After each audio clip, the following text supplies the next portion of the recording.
일본 정부가 오늘 초등학교 교과서 검정 결과를 발표할 것으로 보입니다. 한일 양국 간 민감한 과거사나 독도 문제에 대한 기술 변화가 있을지 관심을 끌고 있는데요. 한일 관계에 어떤 영향이 있을지 주목됩니다. 한상용 기자입니다. 우리나라 교육부에 해당하는 일본 문부과학성이 화요일 초등학교 교과서 검정 결과를 발표할 전망입니다.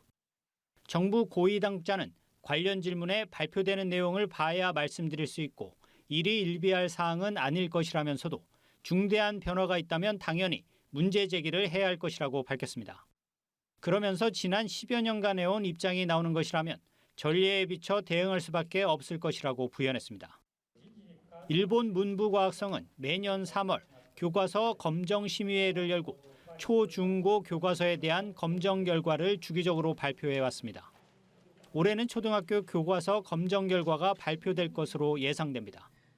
특히 이번 발표는 징용해법 발표와 윤석열 대통령의 방일 등 우리 정부가 한일 관계 개선 차원에서 전향적인 움직임에 나선 직후 이뤄진다는 점에서 더 주목됩니다. 만약 일본의 역사인식 후퇴가 다시금 확인된다면 국내 대일 여론에 부정적 영향을 미칠 수 있기 때문입니다.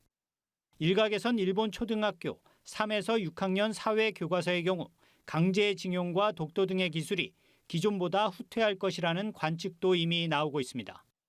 이럴 경우 우리 정부는 주한 일본 대사관 관계자를 초치하는 방식으로 항의할 가능성이 큽니다.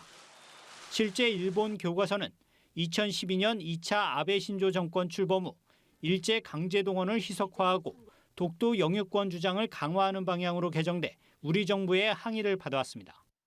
다만 교과서 검정은 지난 10년간 매년 되풀이된 상수 성격도 있다는 점에서 지금의 한일 관계 흐름에 중요한 변수가 되기 어렵다는 시각도 있는 것으로 알려졌습니다.